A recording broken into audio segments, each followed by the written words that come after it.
Started message Yes, मिला sir. होगा। अच्छा देखो, हम लोग ना एक्चुअली इनकम टैक्स में क्लबिंग प्रोविजंस पढ़ रहे थे। क्लबिंग माने income of other persons included in assessee's total income. इसमें क्या होता है कि मानो हस्बैंड अपना इनकम को क्या करते हैं, आप लोगों को पता है चीज, ये कोई फर्स्ट क्लास तो नहीं है, ये कम से कम तीसरा क्लास चल रहा है क्लबिंग पे। तो उसी में ना आज ना क्वेश्चन आंसर डिस्कस करूंगा, ठीक है। मैंने एग्जाम में किस तरह का वैरायटीज ऑफ क्वेश्चंस हो सकता है उसके ऊपर आप लोगों को अच्छा खासा आइडिया है। ऐसे तो क्लास में मैं ऑलरेडी आप लोगों के साथ ना क्वेश्चन आंसर डिस्कस कर चुका हूँ। काफी सारा चीज मैं आप लोगों को कॉपी में लिखाया भी हूँ। मैं आशा करता हूँ कि आप लोगों ने रिविजन्स दिया होगा। दिया हो तो बहुत अच्छा, नहीं दिया हो तो कोई बात नहीं सर, बाद में कर लेना, लेकिन कर लेना सर। स्क्रीन शेयर कर लेता हूं एक बार और स्टार्ट करता हूं। जैसे देखो आप, तो income of other person included in assessee's total income, ये जो कॉन्सेप्ट है ना, इस कॉन्सेप्ट में मेन खेल क्या है? मेन खेल बस इतना सा है कि कोई अगर अपना टैक्स को किसी भी तरह से कम करना चाहता है, कम दिखाना चाहता है, क्यों? क्योंकि आपको पता है, मैंने आपको कैलकुलेशन करके दिखाया है कि अगर कोई अपना इनकम ट्रांसफर कर रहा है, अपना एसेट ट्रांसफर कर रहा है किसी और को, माने किसी और को, माने नॉर्मली अपने रिलेशन में ही कर रहा है, लाइक वाइफ के नाम पे शो कर रहा है, क्योंकि लेकिन वाइफ भी तो एक इंडिविजुअल है ना, wife is also an individual. तो इन दैट केस उनका एक अलग इनकम टैक्स लाइबिलिटी बनता है। तो अगर वो थोड़ा सा एग्जेम्पशन ले लेता है तो ऑटोमेटिकली जो मेन अर्नर है उनका टैक्स लाइबिलिटी कम हो जाता है।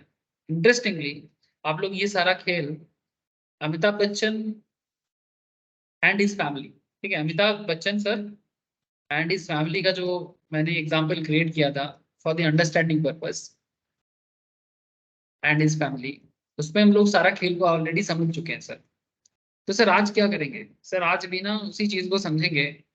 मैंने और ज्यादा समझने वाला बात कुछ नहीं है, जस्ट थोड़ा सा रिकॉल करेंगे।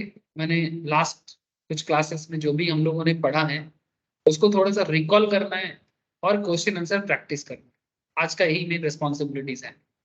तो आपको ना मैं एक फटाफट एक बार एक रिकैप्चुलेट कर देता हूँ, ठीक है सर। रिकैप्चुलेट माने बेसिकली थोड़ा सा रिविजन्स, और ये रिविजन्स पे आपको ना एक बार फटाफट याद आ जाएगा कि आखिर ये चैप्टर क्या है, जिसको प्यार से कहते हैं क्लबिंग ऑफ इनकम। क्या कहते हैं sir? Clubbing of income. Income tax में एक बहुत इंपॉर्टेंट कॉन्सेप्ट है ये सर। टोटल इनकम कैलकुलेट करने के टाइम पे इनकम टैक्स डिपार्टमेंट ये क्लबिंग प्रोविजंस का यूज बार बार करते हैं as per the necessity arise. Okay, अगर नेसेसिटी अराइज होता है तो क्लबिंग प्रोविजंस का इस्तेमाल करते हैं। और उसमें सिंपल बात है कि अगर कोई हस्बैंड अपनी वाइफ के नाम पे इनकम ट्रांसफर करके, अपना एसेट ट्रांसफर करके अपना इनकम को कम शो करना चाहता है, तो उसमें इनकम टैक्स डिपार्टमेंट आपको क्या समझाना चाहता है, यही मेन कॉन्सेप्ट है। जिसमें अगर मैं मेन मेन सेक्शन जो है दैट इज सेक्शन 60 का एरिया, सेक्शन 61 का एरिया, ठीक है, जिसके ऊपर ऑलरेडी क्वेश्चन आंसर हो चुका है। 64 सबसेक्शन 1, ठीक है, another very important part. 64 subsection 1 clause 4, ठीक है, 64 subsection 1 clause 6, 64 subsection 1 clause 7 and 64 subsection clause 8, 64 subsection 1A, ठीक है, 64 सबसेक्शन 1A। ये जो सेक्शंस आपके साथ मैं बात कर रहा हूँ, एंड 64 सबसेक्शन 2, ठीक है, these are the very very important sections in the clubbing of income। Okay, ये सारा सेक्शंस के बेसिस पे एग्जाम में किसी भी तरह का क्वेश्चंस आपको पूछा जा सकता है। तो हो सकता है कि कुछ पॉइंट मैंने क्लास में जो आप लोगों को नोट लिखवाया या क्वेश्चन आंसर पहले जो एग्जाम्पल करवाया उसके अंदर शायद मैंने कवर अप नहीं किया। तो जो मैंने कवर वहां नहीं किया वो मैं कवर यहाँ करूँगा। जैसे एक एग्जाम्पल लेता हूँ, जैसे सेक्शन 60 क्या था सर? सेक्शन 60 बेसिकली जब कोई इनकम ट्रांसफर करते हैं विदाउट ट्रांसफर ऑफ एसेट, मतलब इनकम ट्रांसफर कर रहे हैं पर एसेट ट्रांसफर नहीं। सपोज मैं आपको याद दिलाता हूं sir, just for the remember purpose. Amitabh Bachchan sir क्या कर रहे हैं? अमिताभ बच्चन सर अपना बिल्डिंग ट्रांसफर कर रहा है। ओके, सॉरी, बिल्डिंग ट्रांसफर नहीं कर रहे पर रेंट ट्रांसफर कर रहे हैं। तो इनकम ट्रांसफर हो रहे हैं पर एसेट ट्रांसफर नहीं हो रहा है। तो इस सिचुएशन को सेक्शन 60 डील करता है, and we already discussed example about it, है ना। When a person transfer in the income accruing to an asset without the transfer of the asset, income transfer हो रहा है सर पर asset transfer नहीं हो रहा। बिल्डिंग ट्रांसफर नहीं करेंगे पर बिल्डिंग से जो इनकम जनरेट होगा वो ट्रांसफर करेंगे। तब सर किसको कर सकते हैं? जया बच्चन सर मैम को कर सकते हैं, है ना, जो आप लोगों को मैंने बार बार क्लास में बोला। एक हस्बैंड अपनी वाइफ के नाम पे कर सकता है। अच्छा, उल्टा भी हो सकता है, ऐसा नहीं कि कोई हो सकता है कि जया बच्चन का इनकम ज्यादा हो, जिसका इनकम ज्यादा होता है वही नॉर्मली इस तरह का स्टेप्स उठाते हैं सर। जिसका इनकम ज्यादा होता है वही नॉर्मली ऐसा स्टेप्स उठाते हैं। जिसका इनकम ज्यादा होगा, जैसे जया जी का इनकम ज्यादा होगा तो हो सकता है जया जी अमिताभ सर के नाम पे इनकम ट्रांसफर कर रहे हैं। तो इसका कैलकुलेशन क्या होगा, इसका बेसिकली एडजस्टमेंट क्या होगा, कि हम लोग ऑलरेडी सेक्शन 60 में क्लास में कर चुके हैं, ये ऑलरेडी कवर्ड।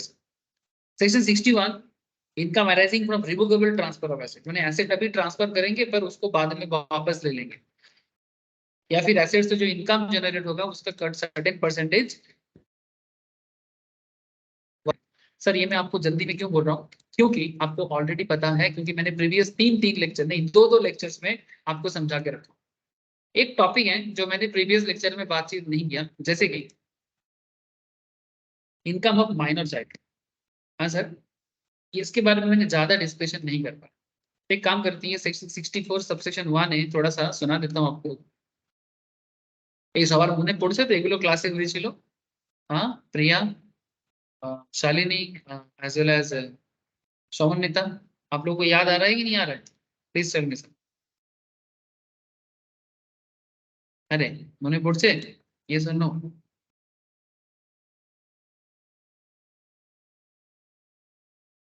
মনে পড়ছে না? तुम लोग इतना चुपचाप रहोगे तो मुझे कैसे पता लगेगा? माइनर चाइल्ड के बारे में मैंने हल्का सा आइडिया दिया था, डिटेल्स में थोड़ा आज बात कर लूंगा सर। लेकिन बोलो तो सही आप लोग, याद है कि नहीं ये चैप्टर के बारे में जो हम लोग 64 से 60 61 कॉपी में भी मैंने नोट डाउन करवाया सर। Yes. हाँ सर। सर रिवीजन तो करना पड़ेगा ना, अगर रिवीजन नहीं करोगे तो फिर भूल जाओगे सर।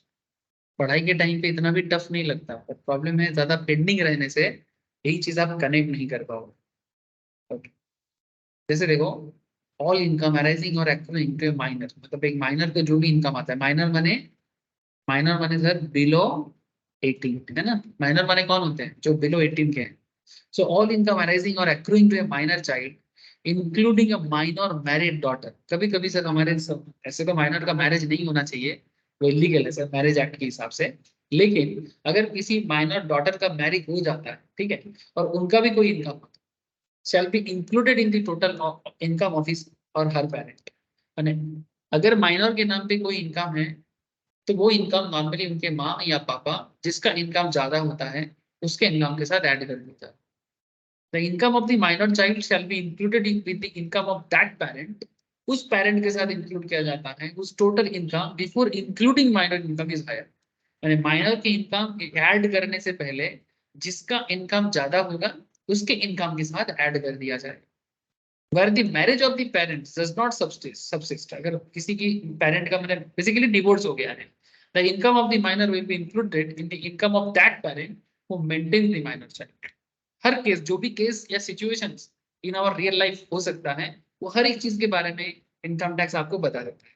कभी ये प्रोबेबल सिनेरियो हो सकता है, सिनेरियो ऐसे हो सकता है ना कि किसी का माँ बाबा का डिवोर्स हो गया, तो ऐसे सिचुएशंस में वो बच्चा किसी ना किसी के तो पास है ना, बच्चे का कस्टडी किसी ना किसी के पास होगा, तो बच्चा कस्टडी जिसके पास है, जो बच्चे का मेंटेनेंस कर रहा है, उनके इनकम के साथ ऐड हो जाए। नॉर्मल बात है sir.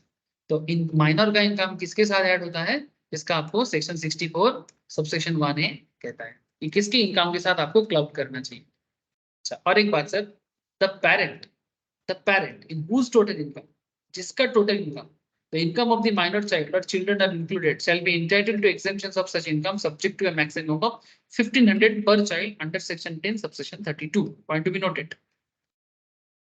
point to be noted sir। क्या पॉइंट नोट करना है? पॉइंट ये नोट करना है कि जो भी पेरेंट, चाहे माता हो या पिता, ठीक है, तमेव माता च पिता तमेव, सुने हो सर ये श्लोक, it's a very popular Sanskrit श्लोक। तमेव माता च पिता तमेव, हाँ, तमेव बंधु च सखा तमेव, तमेव विद्या द्रविणम तमेव, तमेव सर्वम मम देव। जब भी हो, छोड़ो सर, और संस्कृत श्लोक सुन के क्या करोगे। लेकिन यहाँ पर बात ऐसा हो रहा है कि माता हो या पिता, माता हो या पिता, माता हो या पिता। तो the parent whose total income, the income of the minor child or children are included, जिसके इनकम के साथ माता का इनकम ऐड होगा या जिसके इनकम के साथ पिता का मतलब बच्चे का इनकम ऐड होगा, चाहे वो मदर फिगर हो या पेरेंट फादर फिगर हो, चिल्ड्रन उसके इनकम पे मैंने वो एसएससी हो जाएगा। या तो मदर एसएससी हो सकता है या तो फादर एसएससी हो सकता है, या तो मदर एसएससी हो सकता है या तो फादर एसएससी हो सकता है। ठीक है, तो जो भी एसएससी होगा उनको ना 1500 का डिडक्शन मिलेगा सर। उनको 1500 का डिडक्शन मिलेगा पर चाइल्ड। जितना भी चिल्ड्रन होगा उनका उनका जितना भी चिल्ड्रन होगा, हर चिल्ड्रन के ऊपर उनको डिडक्शन मिल सकता है। हर चिल्ड्रन के ऊपर उनको डिडक्शन मिल सकता है, लेकिन मैक्सिमम डिडक्शन कितना? 1500 पर चाइल्ड। चिल्ड्रन की इनकम के ऊपर 1500। हाँ, गुड मॉर्निंग सर। जितना भी इनकम होगा 1500 पर child deduction. Section 10 subsection 32 point to be noted. The following income of a minor child shall, however, not be included in the hands of his or her parent. तो बात को समझे। एक another important बात करने जा रहे हैं सर, स्टार पॉइंट। कुछ ऐसे भी इनकम है जो माइनर चाइल्ड करता है, वो माइनर के पेरेंट के हाथ में टैक्सेबल नहीं होता है, यानी क्लब्ड नहीं होता है। क्लब्ड माने जोड़ता नहीं है। क्लब्ड करना माने क्या सर? जोड़ देना, जुड़ेगा नहीं। जैसे कि income from manual work done by him, income from manual work done by him or activity involving applications of minor skills, जहां पर माइनर अपनी स्किल पे, अपने टैलेंट के दम पे, स्पेशलाइज नॉलेज के दम पे, अपने एक्सपीरियंस के दम पे इनकम किया है। And income of A minor child suffering from any disability specified in section 80U। जैसे आप लोगों को पता है ना, 80C से 80U का डिस्कशन हम लोग कुछ लास्ट वीक या उससे पहले हफ्ते तक कर चुके थे, है ना। 80C से 80U में स्पेशल डिसेबिलिटी का डिडक्शन बनता है। तो अगर कोई डिसेबल बच्चा, अगर कोई डिसेबल माइनर चाइल्ड, अगर कोई डिसेबल माइनर चाइल्ड कुछ इनकम कर रहा है और वो इनकम, कोई डिसेबल माइनर चाइल्ड अपना इनकम कर रहा है और वो इनकम खुद ही के हाथ में टैक्सेबल होगा सर, वो माँ बाबा के इनकम पे टैक्सेबल क्लब्ड ही नहीं होगा। सिंपल बात है। In case the asset transfer to a minor child, ध्यान से सुनना, अगर पेरेंट्स ने कोई एसेट माइनर चाइल्ड पे ट्रांसफर कर दिया, not being a minor married daughter, not being a minor married daughter, without consideration or for inadequate consideration in house property, then the virtue of section 27(1), the transferor parent, यानी जो भी अपने बच्चे को asset transfer करेगा, will be the deemed owner of the house property, therefore the income from house property will be taxable in the hands of transferor parent। माने simple बात है सर, ये जो दो पॉइंट आपने पढ़ा वो तो ठीक है, उसमें स्पेशल टैलेंट भी होगा या फिर माइनर चाइल्ड डिसेबल है वो इनकम कर रहा है तो वो पेरेंट के हाथ में क्लब्ड नहीं होगा। लेकिन कहते हैं इन केस दी एसेट ट्रांसफर, मानो अमिताभ बच्चन, अमिताभ बच्चन सर उनका बेटी है ना, ऐसे तो बेटी अभी एडल्ट है, मैंने एडल्ट इन द सेंस 18+ है, बट मान के चलते जब उनका शादी हुआ था वो माइनर थे। मैंने श्वेता बच्चन मानो माइनर में शादी हो गया, ऐसे तो नहीं हुआ था, थोड़ा कम एज में हुआ था पर माइनर नहीं थे। अगर माइनर मैरिड डॉटर, मैं मान के चलता हूँ कि श्वेता माइनर है, एग्जाम्पल है सर, मानो कि श्वेता बच्चन जो अमिताभ सर का बेटी है, ठीक है, अमिताभ बच्चन का जो बेटी है श्वेता बच्चन, मानो वो माइनर है, ठीक है। तो in case the asset transfer to minor child not being a minor married daughter, यहाँ पर माइनर मैरिड डॉटर को करेगा तो वो नहीं है सर। माइनर मैरिड डॉटर को ट्रांसफर का बात नहीं कर रहे हैं, उनको करने से नहीं। कोई भी माइनर चाइल्ड जिसका शादी नहीं हुआ, स्पेशली लड़का या लड़की शादी नहीं हुआ, विदाउट कंसिडरेशन, माने मानो अभी ऑब्वियसली अमिताभ बच्चन सर अगर अपना कोई प्रॉपर्टी, जैसे अमिताभ बच्चन सर का बहुत सारा प्रॉपर्टी है, जैसे कि प्रतीक्षा, जलसा, आप लोग शायद सुने होंगे अगर थोड़ा बहुत बॉलीवुड गॉसिप जानते हो तो, ठीक है। जैसे एक घर का नाम है प्रतीक्षा, एक घर का नाम है जलसा, ठीक है। तो मानो अपने से कोई भी एक प्रॉपर्टी, मानो प्रतीक्षा अभिषेक को दे दिया, जलसा मानो श्वेता को दे दिया, मानो कि वो लोग माइनर है, ठीक है, विदाउट कंसिडरेशन। ऑब्वियसली बाप है, पैसा थोड़ी लेगा, बाप है सर, बाप मैंने पिता, ठीक है, पापा है, पैसा थोड़ी ना लेगा। तो पापा अगर अपने बच्चे को बिना कंसिडरेशन का या इनएडिक्वेट कंसिडरेशन का, इनएडिक्वेट माने पर्याप्त नहीं है सर, नॉट एडिक्वेट, इनएडिक्वेट माने नॉट एडिक्वेट, माने जिस प्रॉपर्टी का मार्केट वैल्यू 1 करोड़ है उसके बदले में शायद 10 लाख या 20 लाख ले रहे हैं, तो क्या कहते हैं इस केस में? ट्रांसफर पेरेंट, माने अगर अमिताभ सर कर रहे हैं तो अमिताभ बच्चन सर को ही प्रॉपर्टी का ओनर माना जाएगा, डीम्ड ओनर, एंड उसके से जो भी इनकम जनरेट होगा, माने प्रतीक्षा जो घर है, जलसा जो घर है, इस घर से अभिषेक बच्चन को, या माने माइनर अभिषेक बच्चन सर, हमारे एग्जाम्पल में अभिषेक बच्चन माइनर है, माइनर अभिषेक, माइनर श्वेता, ठीक है, इनको जो भी इनकम जनरेट होगा, ये इनकम उनका नहीं होगा, ये इनकम अमिताभ बच्चन सर का ही माना जाएगा, क्योंकि वो उस पर्टिकुलर प्रॉपर्टी का क्या है सर, उस पर्टिकुलर प्रॉपर्टी का ओनर, ट्रांसफरर को ही माना जाएगा, इसीलिए डीम्ड ओनर के हाथ में ही टैक्सेबल होगा। इनकी तो क्या कहते हैं, income from house property will be taxable in the hands of transferor parent being the deemed owner and not in the hands of minor child, not in the hands of minor child. जैसे ये देखिए example बहुत form हो सकता है, just Amitabh Bachchan, Amitabh Bachchan property,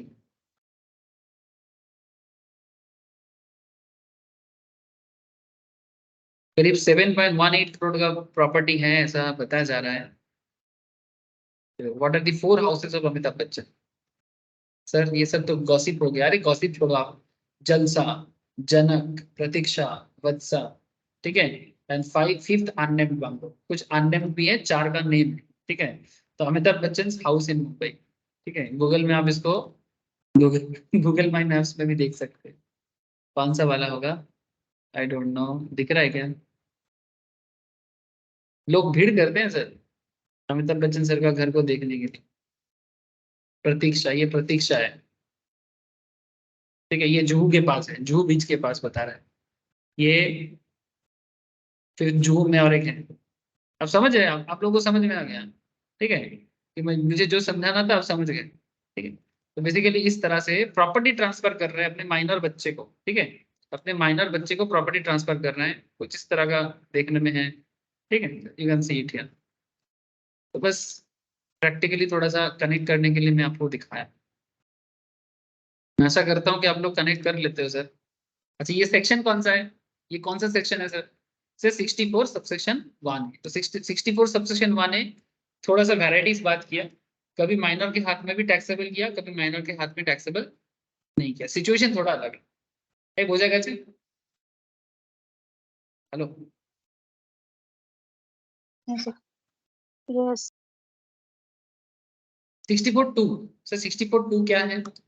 conversion of self acquired property into the property of each way, माने आपका personal घर था, मानो आप एक हिंदू अनडिवाइडेड फैमिली के मेंबर हो। सर हिंदू अनडिवाइडेड फैमिली का माने, हिंदू अनडिवाइडेड फैमिली, ये सर ये इनकम टैक्स में हिंदू अनडिवाइडेड फैमिली क्या है सर? हिंदू अनडिवाइडेड फैमिली एक पर्टिकुलर क्या है सर, बोलो, पर्सन, ठीक है, पर्टिकुलर पर्सन, 7 तरह का पर्सन होते हैं, उसमें से ईच एक पर्सन है सर। हिंदू के अंदर इंक्लूड किया जाता है Jain family, Sikh family, Buddhist family, ठीक है, जॉइंट फैमिली, जो भी जॉइंट फैमिली होते हैं इनको इंक्लूड किया जाता है। मुस्लिम या इस्लाम को इसलिए इंक्लूड नहीं होता बिकॉज उनका थोड़ा अलग नियम है सर, पर्सनल नियम, पर्सनल लॉ थोड़ा अलग है, इसलिए इसमें इस्लाम का जगह नहीं है, भले इस्लाम इंडिया में बहुत है, इवन जैन सिख बुद्धिस्ट से ज्यादा मुस्लिम लोग इंडिया में रहते हैं, बट मुस्लिम का थोड़ा पर्सनल लॉ अलग है, इसलिए उसके रेस्पेक्ट में उनको इसके अंदर काउंट नहीं किया। लेकिन हिंदू अनडिवाइडेड फैमिली में क्या होता है, जो कोई भी उस प्रॉपर्टी घर पे जन्म लेता है, हर किसी का उस पर्टिकुलर घर पे अधिकार होता है, ठीक है। तो हिंदू अनडिवाइडेड फैमिली के कॉन्सेप्ट के हिसाब से जो लॉ कहता है मैं उतना बता रहा हूँ सर, बाकी मुझे कोई जात पात थोड़ी करना है। तो हिंदू अनडिवाइडेड फैमिली में अगर आप एक मेंबर हो, आपका कोई पर्सनल खरीदा हुआ घर है मानो, ठीक है, मानो मेरा एक हिंदू अनडिवाइडेड फैमिली से मानो मैं बिलोंग करता हूँ, और मैं पर्सनली एक प्रॉपर्टी परचेज किया, फिर बाद में ये पूरा प्रॉपर्टी मैं एच के नाम पे लिख देता हूँ, तो क्या हो गया, where an individual who is a member of the HUF convert his individual property into the property of the HUF, जिसका हकदार सब बन जाएगा, of which he is a member directly or indirectly to the family otherwise than for adequate consideration, ठीक है। The income from such property shall continue to be the included in the total income of the individual, मैंने आप transfer कर दिए but बिना properly आप मैंने adequate consideration नहीं दिया, otherwise then for adequate consideration तो उस पर्टिकुलर प्रॉपर्टी से जो भी इनकम होगा वो मेरा इनकम के साथ जोड़ दिया जाएगा, एचयूएफ के इनकम के साथ नहीं जोड़ा जाएगा। ठीक है, हो सकता है मैंने एक घर खरीदा और मैंने मेरे जॉइंट फैमिली को दे दिया यूज करने के लिए, लेकिन बदले में मैंने ज्यादा कुछ पेमेंट वगैरह नहीं लिया, मैंने प्रॉपर्टी पूरी ट्रांसफर एडिक्वेटली ट्रांसफर नहीं हुआ, तो मेरे नाम पे ही ज्यादातर इनकम है, तो ये इसमें से जो भी इनकम जनरेट होगा वो मेरे नाम पे टैक्सेबल होगा, एचयूएफ के नाम पे। समझ गए sir?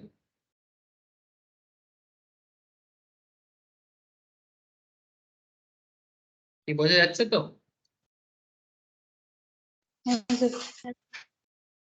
Similarly where the converted property has been partition, अगर कन्वर्टेड प्रॉपर्टी को पार्टीशन किया जाता है, मैंने बाद में तोड़ फोड़ किया जाता है, होता है ना, घर टूट जाते हैं, मानो एक 5 माला बिल्डिंग बना है और फिर बाद में सब पार्टीशन हो गया, जैसे आजकल बड़ा कॉमन है, तो either by way of total और partial partition the income derived from such converted property as is received by spouse on partition shall also be included in the total income of the individual who effected the conversion of such property।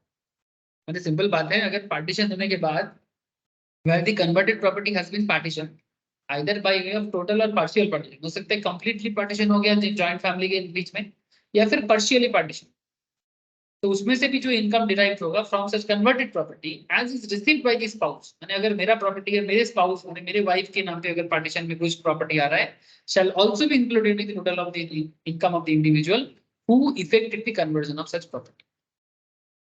ठीक है, मतलब converted property partition होने के बाद भी अगर कुछ income मेरे को या मेरे स्पाउस को जनरेट होता है, तो मेरे को जनरेट होगा तो फिर मेरे नाम पे ही टैक्स तो होगा ही, लेकिन अगर मेरे स्पाउस के नाम पे कुछ जाता है तो वो भी मेरे नाम पे ही टैक्सेबल होगा, वही कहना चाहता हूँ।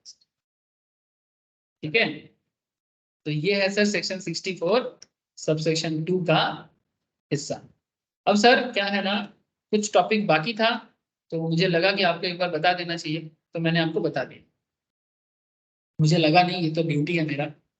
Now question is that sir, अब आपको ना बेसिकली थोड़ा समझना पड़ेगा कैसे क्वेश्चंस आ सकते हैं एग्जाम में। जैसे ऑलरेडी मैंने लास्ट कुछ क्लासेस में आपको कुछ क्वेश्चन आंसर करवाया, कुछ क्वेश्चन आंसर आज भी कराते हैं। ठीक है, नॉलेज एनहांस भी हो जाएगा और प्लीज प्रैक्टिस अच्छे से कर लेना सर। ठीक है, रिवीजन करते रहना, रेगुलर अपडेट रहना, इंस्टीट्यूट के प्रैक्टिस पेपर फॉलो करना, एमटीपी आरटीपी फॉलो करना, आप लोग अच्छा रिजल्ट करोगे। आप लोग ऑफलाइन क्यों नहीं आ रहे? ऑफलाइन आओ सर, नहीं तो गाइडेंस देना मुश्किल हो रहा है, एग्जाम वगैरह लेंगे ना तो जाके डेवलपमेंट होगा। आप लोग ऑफलाइन आओ सर, एटलीस्ट जब जब मैं बुला रहा हूँ आइए, प्लीज आइए। ठीक है, तो मैं 2 दिन भी ऑफलाइन आओगे ना तो भी आप लोगों के लिए अच्छा रहेगा सर। मुझे नहीं पता आप लोग क्यों नहीं आना चाह रहे आजकल, बट आओ। अच्छा, mister Sharma has 4 children consisting of 2 daughters and 2 sons। Mister Sharma के पास 4 बच्चा है। ठीक है, 2 बच्चा, 2 डॉटर है, 2 सन है, 2 बेटी 2 बेटा। Annual income of 2 daughters were 9,000 and 4,500। ठीक है, एंड सन्स का है 6,200 and 4,300 respective. The daughter who has income of 4,500 was suffering from a disability, और वो जो डिसेबिलिटी डॉटर को है वो सेक्शन 80U में स्पेसिफाइड है। जैसे आपको पता है कि 80U में स्पेसिफाइड डिजीज के ऊपर डिडक्शन अवेलेबल होता है। Compute the amount of income earned by minor children to be clubbed in the hands of Mr Sharma. तो मिस्टर शर्मा के हाथ में माइनर चाइल्ड का कौन सा इनकम इंक्लूड होगा, इसके बारे में क्वेश्चन पूछता हूँ। Compute the amount of income earned by minor children to be clubbed in the hands of Mr Sharma. ठीक है, तो आपको सबसे सिंपल मैं आपको बार बार बताता हूँ कि जब भी आपको क्वेश्चन किया जाता है, आपको ना सबसे पहले इसका आंसर जो देना है वो सेक्शन वाइज देना है। तो सबसे पहले ना आप सेक्शन को पुट करो as per section 64 subsection 1 in computing the total income of an individual, all such income accruing or arising to a minor child shall be included। ठीक है, जो भी माइनर बच्चा कमा रहा है वो माइनर बच्चे का इनकम क्लब्ड होगा। ठीक है, however income of a minor child suffering from disability specified under section 80U would not be included in the income of the parent but would be taxable in the hands of the minor child। मैं आपको अभी अभी बोल रहा था कि अगर कोई स्पेशल टैलेंट में कमाता है बच्चा तो वो भी माँ बाप के इनकम पे ऐड नहीं होता, और अगर किसी को डिसेबिलिटी के कारण इनकम होता है तो वो भी माँ बाप के इनकम के साथ ऐड नहीं होता। बाकी जो भी इनकम माइनर बच्चा करेगा वो माँ बाप की इनकम के साथ ऐड हो जाएगा। सिंपल बात है, बच्चा कमाए नहीं तो बच्चा का इनकम कहाँ से आए? ये जो किसी के नाम पे 4,500, किसी के नाम पे 9,000, किसी के नाम पे 6,200, किसी के नाम पे 4,300, ये बच्चा अगर अपने टैलेंट से नहीं किया, ये अगर चिल्ड्रेन अपने स्किल से नहीं किया, ठीक है, तो फिर कहां से किया भाई? तो law simple, income tax law simple बात कर कि अगर समझ में नहीं आ रहा है कि ये किसके इनकम का पार्ट है, ठीक है, तो चुपचाप माँ बाबा के इनकम के साथ ऐड हो जाएगा। लेकिन किंतु परंतु क्या है? किंतु परंतु वही है कि जो बच्चा डिसेबिलिटी सफर कर रहा है और जो स्पेसिफाइड है सेक्शन 80 यू में, सेक्शन 80 में जो स्पेसिफाई किया हुआ है, जस्ट टेल मी, उनका इनकम के बारे में लॉ एकदम क्लियर कट कहता है। लॉ क्या कहता है कि अगर कोई बच्चा स्पेशल टैलेंट में कमा रहा है या डिसेबिलिटी के कारण उनको कोई इनकम रिसीव होता है, चाहे सब्सिडी हो या समथिंग लाइक दैट, वो इनकम उनके हाथ में टैक्सेबल होगा, वो माँ बाप के हाथ में क्लब्ड नहीं हो। तो बस इतना सा बात प्यार से कह दो, प्यार से कह दो, मैंने एज पर प्रोविजंस लिख दो, इसको बोलते हैं प्यार से कह दो, ठीक है। तो therefore in the case the income of daughter suffering from disability specified under section 18 should not be clubbed with the income of Mr. Sir. Under section 10 subsection 32, income of each minor child includable in the hands of parent under section 64 1a subsection 1a would be exempt to the extent of the actual income of 1,500, whichever is the remaining income would be included in the hands of, मतलब क्या हुआ? Section 10 subsection 32 क्या कहता है? Income of each minor child includable in the hands of parent under section 64 1a would be exempt, ठीक है, कितना? 1,500, या फिर इनकम जो कम होगा वो एग्जेम्प्टेड होगा, या तो 1,500 या फिर जो इनकम है वो एग्जेम्प्टेड होगा। अब इसका कैलकुलेशन कैसे बनेगा, चलो देख लो। इनकम ऑफ वन डॉटर 9,000, इसका एग्जेम्पशन कितना है? 15। हर चिल्ड्रन का 1,500 करके मिलेगा। तो एक डॉटर का 9,000 का इनकम है, इसमें 1,500 का डिडक्शन, तो आपको डॉटर का कितना इनकम माँ बाबा के इनकम के साथ ऐड होगा? 7,500। ये क्लब्ड होगा।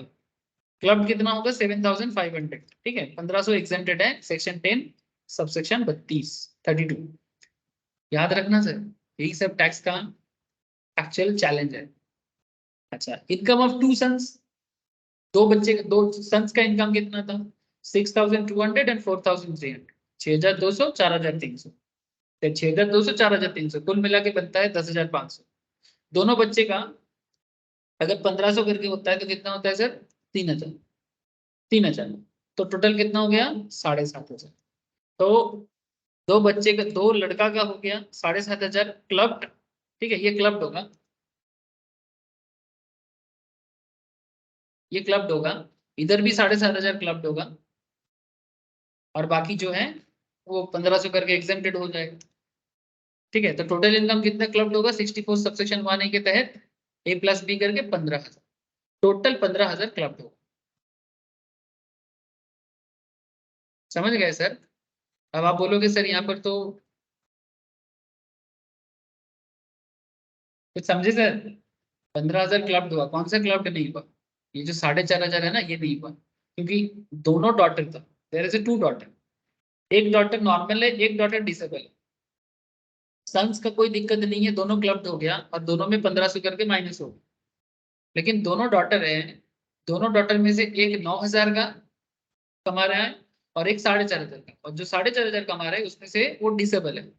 जो 4,500 इनकम कर रहा है वो डिसेबल है, 80 में वो डिसेबल है, तो उनका इनकम क्लब्ड नहीं होता है ना, 64 1 के तहत, जो आपने पहले ही डिस्कस कर दिया, विच यू ऑलरेडी डिस्कस्ड, ये आपने पहले ही डिस्कस कर दिया। ये देखो, एज पर 64 सबसेक्शन 1 है, ये ऑलरेडी डिस्कस्ड। तो बस आपको बाकी का हिसाब दिखाना है।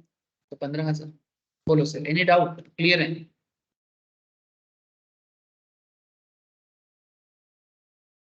है अरे सर। कहो, हो जाएगा जी, सवाई बुझते पेरे छे। हाँ सर, एक सेकेंड होल्ड करो।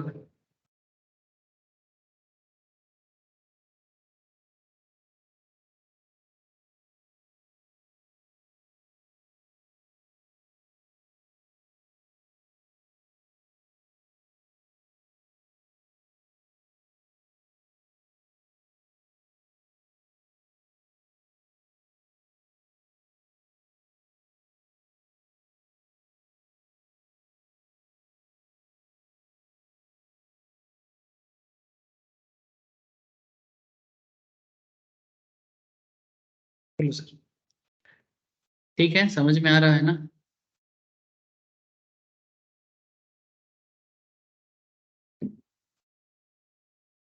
हाँ सर, क्लियर हो रहा है कि नहीं हो रहा है? सर अच्छा, और भी क्वेश्चन करते हैं। जितना करोगे क्वेश्चन उतना मजा आएगा, उतना प्रैक्टिस बढ़ेगा। लेकिन अगर बैकग्राउंड क्लियर नहीं होगा तो हजारों क्वेश्चन कर लो, कोई काम नहीं है सर। इसलिए मैं बार बार बोलता हूँ कि टैक्सेशन जैसे पेपर में, जीएसटी जैसा पेपर में, कोई भी लॉ, कॉर्पोरेट लॉ या any other law, industrial law, जो भी लॉ आपका सब्जेक्ट्स है, सेबी लॉ, जिसका जैसा है, सीए का अलग होता है थोड़ा बहुत, एक दो चैप्टर सब्जेक्ट्स अलग होता है, सीएस में थोड़ा एक्स्ट्रा लॉ होता है। बट लॉ रिलेटेड पेपर में ऑलवेज ना आपको ना बैकग्राउंड क्लियर करना है कि भाई क्यों हो रहा है। काफी स्टूडेंट ना मेरे को बार बार बोलते रहते हैं, सर पढ़ तो रहे हैं पर भूल जा रहे हैं। सर भूलोगे कैसे? अगर समझ क्लियर है ना तो फिर भूलना नहीं चाहिए। और क्या है ना, विवेकानंद का एक बात मैं आपको कहना चाहूंगा। स्वामी विवेकानंद एक बार बार एक बात कहते हैं सर, स्वामी जी कहते हैं कि take up one idea. Success का एक मंत्र उन्होंने बताया सबके लिए, मेरे लिए भी, आपके लिए भी, पूरे दुनिया के लिए भी। Take up one idea, make that idea your life, make that idea your life, dream on it, उस पे सपना देखो, dream on it, live on it.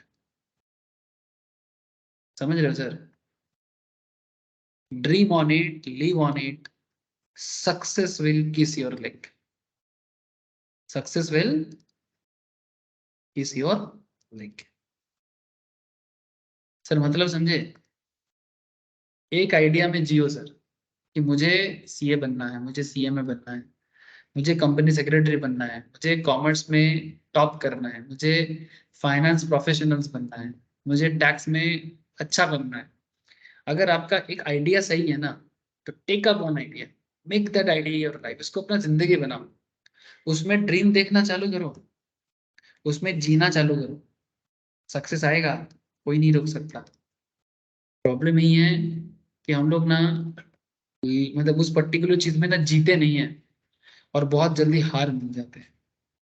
हार मान जाओगे तो फिर हार ही मानना पड़ेगा। हारना नहीं है सर जिंदगी में, मौका बार बार नहीं आता, लेकिन जब आता है उसका सही इस्तेमाल करना चाहिए। आप लोग बात समझ नहीं रहे हो मेरा, समझा करो सर। सर आगे बढ़ते हैं। During the previous year 22-23 the following transactions occurred in respect of mister A. चलो क्या हुआ देखें। Mister A had a fix deposit of 5 lakh in a bank. Mister A का ना बैंक में एफडी है। सर हर किसी का कम बेसी रहता है। ही इंस्ट्रक्टेड द बैंक, उन्होंने बैंक को बताया कि भाई 5 लाख मेरे बैंक में हैं। बैंक को बताया, instructed bank to credit the interest on the deposit of 9%। ठीक है, 9% का इंटरेस्ट है। फ्रॉम 1/4/2022 टू 31 मार्च 2023, 1/4/22 से लेके 31 मार्च 2023 तक, to the savings bank account of Mr B. Mr B कौन? Son of his brother. ठीक है। Mr A had a fixed deposit of 5 lakh in Bank of India. He instructed the bank to credit the interest on the deposit at the rate 9% from 1/4/2022 to 31st March 2023 to the savings bank account of Mr. B, son of his brother, to help him in his education.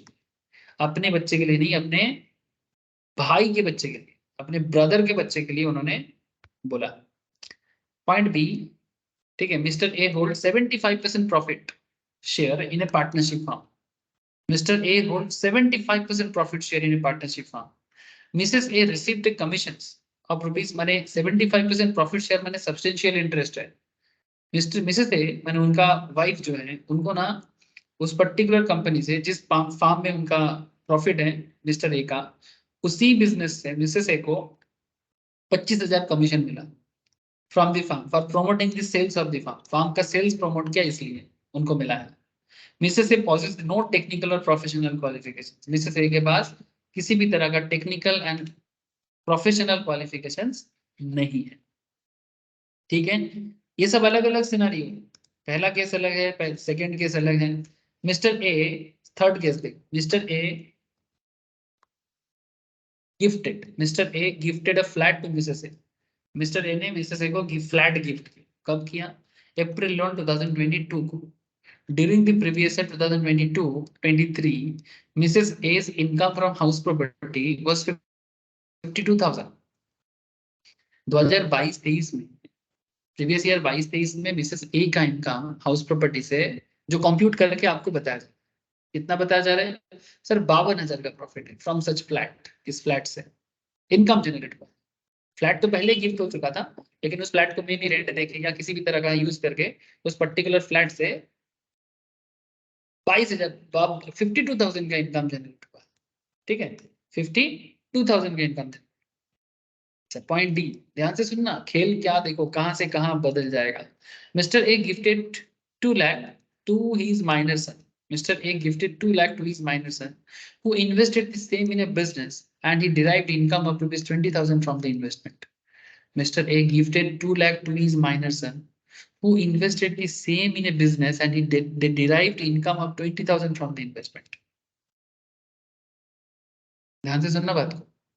2 lakh gift किया minor सन को, उसने क्या किया? एक business में invest किया और वहां से 20,000 का इनकम कर लिया। सर ऐसा सिनारियो, ऐसा ऐसा नहीं कि आप लोग फर्स्ट टाइम सुन रहे हो, मैंने ये सब डिस्कशन आप लोगों के साथ पहले भी किया क्लास में। Mr A's minor son derived an income of rupees 20,000 through a business activity involving application of his skills and talent. अपनी स्किल टैलेंट से 20,000 जुगाड़ किया अपनी बिजनेस एक्शन से। एंड उसके बाद भी कुछ इंफॉर्मेशन दिया है। During the year Mr. A got a monthly pension. During the year, Mr. A got a monthly pension of rupees 10,000. ठीक है, he had no other income. उनका और कोई इनकम नहीं है। Mrs. A received salary of rupees 20,000 per month from a part-time job. Mr. A got a monthly pension of rupees 10,000. He had no other income. Mrs. A received salary of rupees 20,000 per month from a part-time job. इतना बड़ा खेल आपके सामने clear कर रखा है। Question पूछता है, what is the question sir? इतना सारा चीज देने के बाद they are asking you during the previous year 22-23, मैंने आपको बेसिकली प्रीवियस ईयर 22-23 के हिसाब से कैलकुलेशन करके दिखाना है कि मिस्टर ए का इनकम में क्या क्लब्ड होगा और क्या नहीं। तो they just ask you examine the tax implications of each transactions and compute the total income of Mr. A, Mrs. A and their minor child, assuming they do not wish to opt for section 115 BSc। मैंने ये जो discount पाने का sections है, ये discount पाने का sections यहाँ पर यूज नहीं किया जा रहा।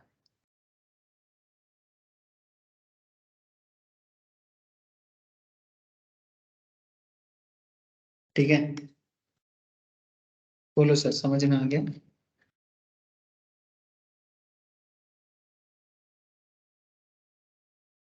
क्वेश्चन समझ में आ गया अभी तक कि क्या क्या आपको क्वेश्चन ने पूछा है? क्वेश्चन समझना जरूरी होता है ना।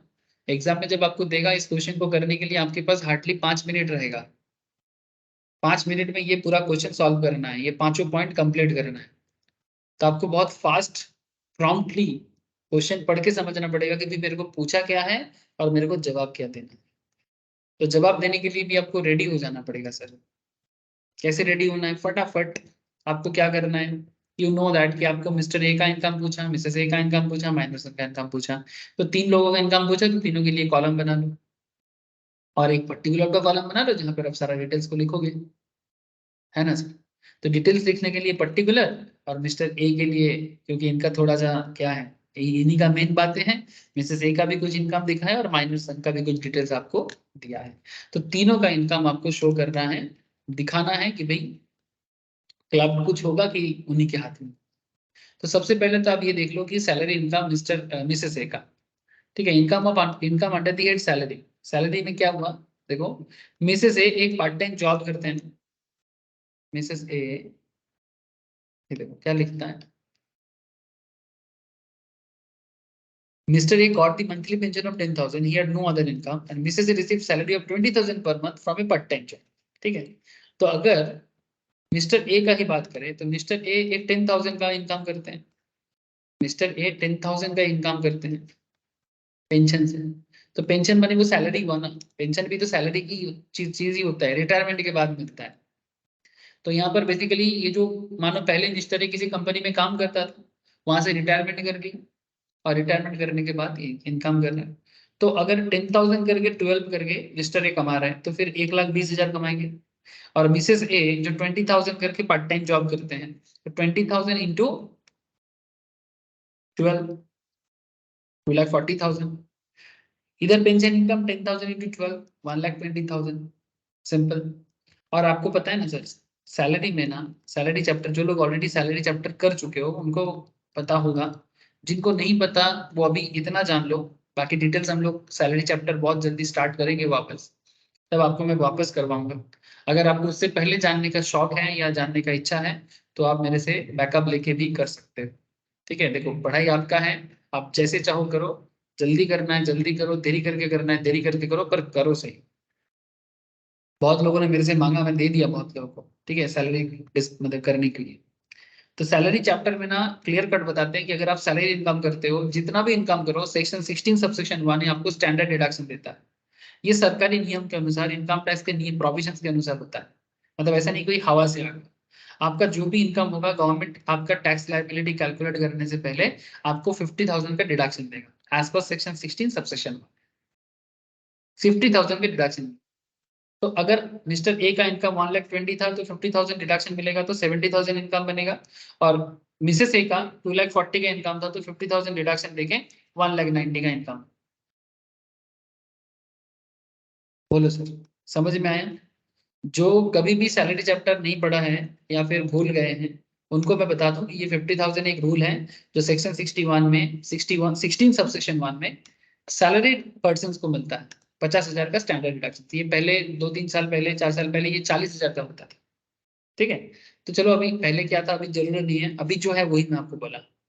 अच्छा, अब रही बात हाउस प्रॉपर्टी का, तो इनकम फ्रॉम हाउस प्रॉपर्टी भी देख लें। इनका एक हाउस प्रॉपर्टी था, ये देखो, ये जो मिस्टर ए के पास एक फ्लैट था ना सर,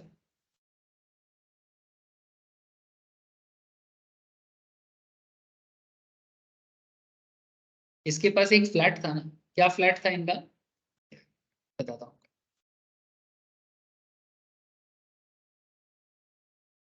एक सेकंड,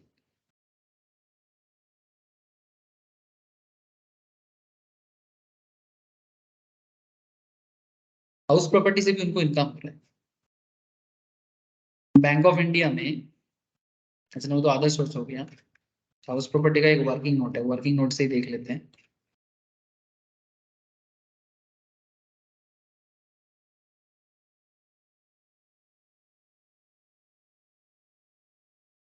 मैं समझा देता हूँ आपको। ये रूल ना हम लोग अभी क्लास स्टार्ट करने से ही पढ़ रहे, पहले से ही पढ़ रहे थे। जस्ट आज का जो स्टार्टिंग पार्ट था आज का, उसमें पढ़ रहे थे ना कि according to section 27 subsection 1, an individual who transfer any house property to his or her spouse, otherwise than for adequate consideration or in a connection with an agreement to live apart, अलग अलग रह रहे हैं ऐसे connections पे, shall be deemed to be the owner of the house property so transfer, जो transfer कर रहा है उसके हाथ में टैक्स होता है। तो mister A shall be deemed to be the owner of the flat gifted to Mrs. A, and hence the income arising from this same shall be computed in the hands of Mr. A। तो ये जो property transfer हमारे case में हुआ है, ये जो हमारे केस में जो प्रॉपर्टी ट्रांसफर हुआ है, मतलब इस क्वेश्चन में, इस प्रॉपर्टी से जो भी इनकम आएगा मिस्टर ए के हाथ में टैक्सेबल होगा। तो ही बात करें income from house property, mister A के हाथ में टैक्सेबल है सर। ठीक है, जैसे देखो बोल दिया था, Mr A gifted a flat to Mrs A as on 1st April 2022 during the previous year 22-23, Mrs is income from house property computed was 52,000 from such flat, 52,000। तो बोल दिया, आपको कुछ करना नहीं, क्योंकि ऐसे तो हाउस प्रॉपर्टी इनकम कैलकुलेट करने के लिए हाउस प्रॉपर्टी का अलग हेड है, उसमें कराया जाता है। बट क्योंकि यहाँ पर कंप्यूटेड बोला है ना, तो आपको और दिमाग नहीं लगाना है, ज्यादा मेहनत नहीं करना है। जितना मेहनत करना था आपने कर लिया, जितना मेहनत करना था आपने कर लिया। आपको बस इतना करना है कि आप 52,000 का इनकम को क्या करोगे, इतना सोचो। आपको इतना सोचना कि 52,000 का इनकम को मैं क्या करूँ। तो यहाँ पर जो 50,000 का 2,000 का इनकम है फ्लैट से, ये मिस्टर ए के हाथ में टैक्सेबल होगा, इसका नॉलेज क्लियर होना चाहिए। बोलो सर, बात समझ में? 27 सबसेक्शन 1 का नॉलेज यहाँ पर काम है। ये बुझते पारली? हेलो, हाँ सर। 50,000 किसके हाथ में जाएगा? मिस्टर ए के हाथ में जाएगा ना। इस तरह से और भी इनकम था, ये तो हाउस प्रॉपर्टी रिलेटेड हो गया था। अच्छा, इनकम फ्रॉम अदर सोर्स भी था, जैसे पार्टी एकदम स्टार्टिंग पार्ट में मिस्टर ए ने एक एफडी बैंक में रखा था और बैंक को ये इंस्ट्रक्शन दिया था कि उसमें से जो भी इंटरेस्ट आएगा वो उसके भाई के बच्चे के हाथ में इनकम मतलब अकाउंट में दिखाने के लिए, ट्रांसफर करने के लिए। तो रूल कहते हैं कि interest on mister FD with bank of India, जो कि 5 लाख टोटल है, और 5 लाख में आपको एनुअल इंटरेस्ट कितना मिलता है? 9%। तो बेसिकली 45,000 बेसिकली है ना। तो ये 45,000, ये जो 45,000 है ये टैक्सेबल होगा सर मिस्टर ए के हाथ में? ये अपने बच्चों पे नहीं दिया, भाई के बच्चों के हाथ में दिया, माने जो उनका ब्रदर का सन है उनके अकाउंट में ये सेविंग्स का पैसा जा रहा है सर। ये जो 45,000 है किसके हाथ में जा रहा है? ब्रदर के बच्चों के हाथ, मैंने भाई के जो सन है उसके हाथ में, ये उनके एडुकेशन के लिए दे रहा है। तो इसका क्या रूल है? इसका सेक्शन 60 का रूल है, in case there is a transfer of income without transfer of asset. जैसे हम लोग कर रहे थे ना, अमिताभ बच्चन शाहरुख खान को दे रहा था, तो यहाँ पर भी सेम कैसे, as per section 60 in case there is a transfer of income without transfer of asset from which such income is derived.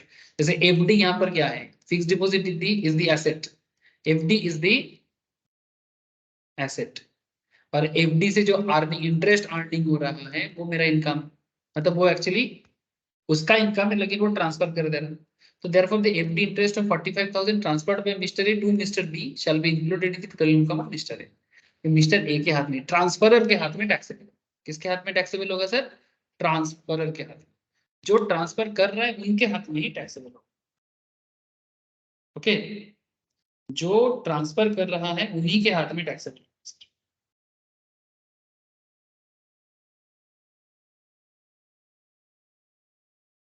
बुझेगा ना?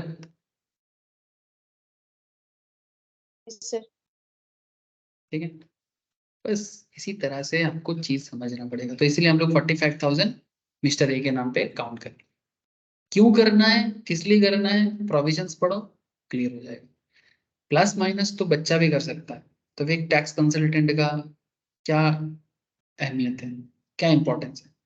एक टैक्स टैक्स टैक्स कंसल्टेंट का इंपॉर्टेंस ये होता है कि उनको रूल्स पता है, और आप लोगों को उसी का पैसा मिलेगा सर। जब आप लोग ऐसे टैक्स कंसल्टेंट काम करोगे, उसी चीज का तो कमाते हैं लोग। तो मुझे नियम बताएं, तभी तो मेरे को लोग आ रहे हैं मेरे पास कंसल्ट करने के लिए। अच्छा, commission receipt by mister missus from a partnership, ठीक है, इसका भी आपको पता है, क्योंकि ये जो 25,000 मिसेस ए को मिल रहा था ना सर, इंटरेस्टिंगली उनको 25,000 मिला, और किस किस पर्पस में उनको बोल रहे हैं कि ये 25,000 मिसेस ए का है? मिसेस ए कहाँ चला गया? पॉइंट बी में, पॉइंट बी में मिस्टर ए का किसी कम पार्टनरशिप बिजनेस में 75% प्रॉफिट शेयरिंग है। माने हम लोग इसको क्या बोलेंगे सर? सब्सटेंशियल इंटरेस्ट, है ना। 20% से ज्यादा होने से ही तो हो जाता है, सब्सटेंशियल इंटरेस्ट है। और उसी बिजनेस से मिसेस ए के नाम पे 25,000 का कमीशन दिखा रहा है। लेकिन मिसेस ए को जो ये कमीशन दिखाया जा रहा है, बोला जा रहा है कि बिजनेस के सेल्स को प्रमोट करने के लिए मिला, लेकिन मिसेस ए के पास ना तो कोई टेक्निकल, ना तो कोई प्रोफेशनल, किसी भी तरह का क्वालिफिकेशंस नहीं है उस पर्टिकुलर जॉब रोल को प्ले करने के लिए। तो बेसिकली ये जो इनकम है, ये एक्चुअली मिसेस ए का एक्चुअल इनकम नहीं है। तो इनकम टैक्स कहता है कि अगर कोई टेक्निकल क्वालिफिकेशंस मिसेस ए के नाम पे नहीं है, तो फिर ये इनकम मिसेस ए का नहीं हो पाएगा, ये मिस्टर ए के हाथ में ही टैक्सेबल होगा। क्योंकि जिस बिजनेस से वो इनकम हो रहा है उस बिजनेस में मिस्टर ए का सब्सटेंशियल इंटरेस्ट है, ये तो बहुत ज्यादा है, 75% प्रॉफिट शेयर है, बहुत ज्यादा है। तो चुपचाप इसको क्या करना है सर? ये चुपचाप मिस्टर ए के हाथ में टैक्सेबल करा दो, चुपचाप मिस्टर ए के हाथ में टैक्सेबल करा दो। वही बात यहाँ पर लिख दिया सर, नोट दे देना है। As per section 64 sub section 1 clause 2, देखो हर चीज के पीछे नियम होता है, नियम को भी लिख दो सर, ठीक है। हाथ एकदम फास्ट फास्ट चलना है आप लोग, समझा करो सर, बहुत फास्ट काम करेगा तब जाके एक क्वेश्चन का कंप्लीट जवाब होगा और तभी जाके आप लोग अच्छा परफॉर्म करोगे। ऐसे ही नहीं मिलता लोगों को रैंकिंग, ऐसे ही नहीं मिलता लोगों को अच्छा जॉब, इसके लिए मेहनत करना है। As per section 64(1) clause 2, in case the spouse of the individual receives any amount by way of income from any concern in which the individual has substantial interest, and आपको पता है सब्सटेंशियल इंटरेस्ट कैसे होता है, holding shares, माने अगर आप किसी कंपनी में शेयर होल्ड करते हो, कैरिंग एटलीस्ट 20% वोटिंग पावर और entitled to at least 20% of the profit of the concern, यहाँ पर तो 75% है, 75, then such income shall be included in the total income of the individual. The only exception is in a case where the spouse possesses any technical or professional qualifications, ठीक है, अगर उनके पास technical या professional qualifications रहता, like अगर वो एक marketing MBA करके आता, ठीक है, एमबीए इन मार्केटिंग करके आता, या फिर any kind of like CA का क्वालिफिकेशंस है, सीएमए का क्वालिफिकेशंस है, सीएस का है, या एनआईएसएम करके आए हैं, ठीक है, किसी भी तरह का टेक्निकल क्वालिफिकेशंस उनके पास, ठीक है, जैसे मानो उनका मानो share trading firm, share trading firm में भी सेल्स प्रमोशन होता है, और अगर आपको शेयर ट्रेडिंग फार्म में सेल्स प्रमोशन करना है तो एनआईएसएम का सर्टिफिकेशन मस्ट, लाइसेंस चाहिए, अदरवाइज नहीं हो पाएगा। सेबी का लाइसेंस होता है सर, मस्ट। तो हर बिजनेस का अपना अपना फंडा है, तो जहां पर जो टेक्निकल नॉलेज चाहिए वो सर्टिफिकेशन अगर आपके पास होगा तो कोई दिक्कत नहीं था, तब आराम से हो जाता। लेकिन अगर कोई ऐसे लाइसेंस नहीं है, सर्टिफिकेशन नहीं है, ठीक है, तो इन दैट केस ये particular income mister Mrs A के नाम पे नहीं, मिस्टर ए के हाथ में होता है, जो हमारे केस में भी, इन दिस केस वही चीज होती है। तो मैं आशा करता हूँ कि 25,000 क्यों मिस्टर ए के नाम पे किया गया आपको क्लियर हो गया सर, है ना, बिल्कुल क्लियर हो जाना चाहिए।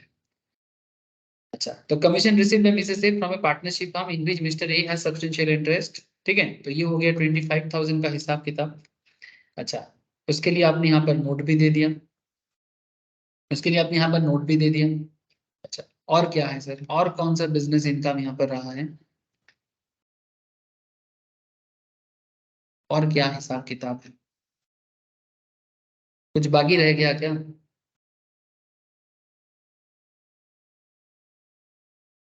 25,000 ये हो गया, इसका भी हो गया, फ्लैट का 52,000 का भी कर लिए थे। ये माइनर सन को जो 2 लाख का गिफ्ट किया था, mister gifted 2 lakh to his minor son who invested the same in a business, इसका थोड़ा सा बातचीत करना बाकी है। माइनर सन ने अपने स्किल से 20,000 का इनकम किया, उसका कुछ बात करना बाकी है, तो 2-4 पॉइंट यहाँ पर बाकी है सर। अच्छा, तो सर आप एक बार हिसाब लगा लो कि इधर इधर वो कितना था, अगर आप इसको ये आउटर से इधर 45 और इधर 25 कितना होता है, 45 और 25 को प्लस कर दो कितना हो जाएगा, 70 ना, ये प्लस हो जाएगा, अब प्लस होके ये इस मेन कॉलम में आ जाए, व्हाट वो बेसिकली पॉइंट का कॉलम था, तो इधर 70,000 मतलब 1,20,000 माइनस 50, 70, 70 प्लस 52 और इधर 70, तो कुल मिला के आपका इधर हो जाता है 1,92,000। ओके, कैलकुलेशन क्लियर है सर? तो ये क्या कौन सा इनकम हो गया मिस्टर ए के हाथ में, मिस्टर ए के हाथ में income before including income of minor son, minor son का इनकम अभी भी इंक्लूड नहीं हुआ, इंक्लूड करने से पहले 1,92,000 का मिस्टर ए का इनकम हुआ है सर। अच्छा, इधर मिसेस ए भी है sir, Mrs A already 2,40,000 income किया था पार्ट टाइम जॉब करके, आपको पता है, पार्ट टाइम जॉब करके 2,40,000 में से 50,000 का माइनस हुआ था, तो 1,90,000 मिसेस ए का इनकम था, तो मिसेस ए का एनुअल इनकम रहा 1,90,000 बिफोर इंक्लूडिंग माइनर इनकम। अब यहाँ पर माइनर का इनकम कितना है इसमें थोड़ा सा खेल देंगे, तो सर माइनर माइनर जो है सर वो कितना इनकम कर रहे हैं, माइनर तो 20,000 का इनकम कर रहे हैं, 20,000 income of the minor son from the investment made in the business out of the amount gifted by mister A, mister A ने जितना उनको गिफ्ट किया था उसको इन्वेस्ट करके मानो शेयर मार्केट में लगा के, म्यूचुअल फंड्स में लगा के माइनर बच्चा इनकम किया, ठीक है, तो 20,000 का इनकम किया, लेकिन ये इनकम मिस्टर ए का ही दिया हुआ पैसा, ठीक है, ये पैसा मिस्टर ए का ही दिया हुआ पैसा है जिससे वो बच्चा अपना इनकम किया है, point to be noted sir, इसके लिए भी नोट है, as per section 64 subsection 1a, the income of the minor child is to be included in the total income of the parent whose total income excluding the income of the minor child to be so clubbed, जिसका income ज्यादा होगा उसके income पे जुड़ेगा। तो obviously हम लोग देख पा रहे हैं कि पापा का इनकम जो है 1,92,000 है, मिस्टर ए 1,92,000 और मिसेस ए 1,90,000 1,90,000। ऑब्वियसली ज्यादा 1,92,000 मिस्टर ए का है। तो यहाँ पर बच्चा जो इनकम कर रहे हैं उसके पापा के इनकम के साथ ही ऐड होगा, क्योंकि उसका पापा का इनकम ज्यादा है माँ के इनकम से। सो यहाँ पर खेल क्या है, 1032 में 1500 पर चाइल्ड डिडक्शन मिलता है। तो अगर बच्चा ने 20,000 का इनकम किया तो 20,000 में से माइनस कर दो 1,500। ये 1,500 एग्जेम्पशन पापा को मिल जाएगा, ठीक है, मैंने मिस्टर ए को मिल जाए। तो 18,500 मिस्टर ए की इनकम पे ऐड होगा। So therefore, the income of 20,000 received by a minor son from the investment made out of the sum gifted by Mr. A shall, after providing for exemption of 1,500 under subsection 32। तो किस section के तहत हो रहा है? 10 section 10 subsection 32। इस section के तहत ये पर्टिकुलर इनकम क्या हो जाएगा सर? मिस्टर ए के हाथ में क्लब हो जाएगा, मिस्टर ए के हाथ में क्लब हो जाएगा। Mr. A, since Mr. A's income 1,92,000 before including the income of minor child is greater than Mrs. A's income of 1,90,000, therefore 20,000 minus 1,500 shall be included in Mr. A's income. It is assumed that this is the first year in which clubbing provisions are attracted. मान के चला जा रहा है कि ये first time ऐसा हो रहा है जब जिस पर्टिकुलर ईयर में ये क्लबिंग प्रोविजन इंक्लूड हो रहा है। अच्छा, इसमें और एक चीज है, the provision of section 56 subsection 2 clause X would not be attracted in the hands of minor son since he has received the sum of money exceeding 50,000 without consideration from a relative। मैंने actually अगर 50,000 से 50,000 तक income अगर उसका पापा से बच्चे को मिलता ना तो वो एग्जेम्प्टेड होता। ये बात आप लोग income from other source chapter में पढ़ चुके हो, याद रखना सर। हर बात के पीछे छोटा मोटा कहानी छुपा रहता है। अगर ये जो 2 लाख उसका पापा बच्चे को दिया था, मैंने मिस्टर ए ने अपने बच्चे को 2 लाख ट्रांसफर किया था, अगर 50,000 या उससे कम ट्रांसफर करता ना तो फिर इसमें टैक्स ही नहीं लगता। क्यों? क्योंकि ये एग्जेम्प्टेड है, ये माइनर सन के हाथ में टैक्सेबल नहीं होता, क्योंकि वो तो गिफ्ट माना जाता है। आपको पता है, ये हम लोग आधा सोर्स में ये चीज पढ़े हैं, है ना सर? लेकिन हमारे इस केस में तो नहीं है, क्योंकि वो 2 लाख ट्रांसफर किया है और वो भी बिना कंसिडरेशन का। तो यहाँ पर चुपचाप 18,500 मिस्टर ए के हाथ में टैक्स है, 18,500 मिस्टर ए के हाथ में टैक्स है। लेकिन सर अब उसमें और एक चीज, दूसरा एक पॉइंट हमारे इस क्वेश्चन में और एक चीज था कि मिस्टर ए माइनर सन 20,000 का इनकम किया थ्रू अ बिजनेस एक्टिविटी। अच्छा, बिजनेस करना कोई आसान बात तो है नहीं। तो यहाँ पर जो मिस्टर ए का बच्चा है ना, माइनर बच्चा है, वो अपने स्किल टैलेंट यूज करके 20,000 इनकम किया। ये इनकम से उस बच्चे के इनकम पे आएगा, उसका अलग से टैक्स लायबिलिटी क्रिएट होगा, ये माँ बाबा के इनकम के साथ ऐड नहीं होगा, क्योंकि वो अपने टैलेंट से करे। तो इसके लिए simple, income of the minor son through a business activity involving application of his skills and talent 20,000 minor के हेड में जाएगा, ये माइनर का इनकम। तो कुल मिला के हिसाब लगाओ, मिस्टर ए का 1,92,000 प्लस 18,500 2,10,500 टोटल इनकम बन जाएगा। मिसेस ए का 1,90,000 था, वही रहेगा। और बच्चा का यानी माइनर सन जो था, उनका अपने टैलेंट का इनकम जो है उन्हीं के हाथ में टैक्सेबल होगा। अगर टैक्स लायबिलिटी आता है तो 30,000 ऑब्वियसली टैक्सेबल नहीं है, लेकिन उनके हाथ में ये कैलकुलेशन होगा 20,000। ये है सिस्टम। बोलो सर, माँ बाबा और बच्चे की कहानी इनकम रिलेटेड क्लियर है सर? माता पिता और बच्चा इनकम रिलेटेड कहानी क्लियर है? प्लीज सर, कोई भी डाउट हो पूछ लो सर, बता दो।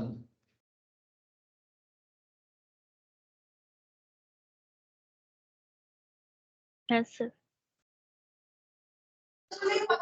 Yes yes sir. সবাই বুঝতে পারছে তো? हाँ सर। नील, कोनिका, प्रिया, शालिनी, बोलो सर, सबको समझ में आ रहा है? यस। ओके सर, ओके टोके। इस तरह से पढ़ना है सर, ऐसे पढ़ो कि पूरा धो डालो, ठीक है? ऐसा पढ़ाई करो कि पूरा धो डालो मैंने पूरा खत्म कर लो, समझ जाओ, पूरा खेल समझ जाओ, ठीक है? तब जाके देखो, जो मैं क्लास में कराता हूँ अगर उसको बार बार रिवाइज करोगे तो अपने किताब से भी आपको क्वेश्चन मिलेगा, इंस्टीट्यूट के आरटीपी एमटीपी से क्वेश्चन मिलेगा, तो आप देखना कि आप उस पर कुछ कर पा रहे हो। लेकिन अगर आप मेरा क्लास का चीज भी ठीक से नहीं कर पाओगे तो फिर मुश्किल होगा, मुश्किल बढ़ जाएगा।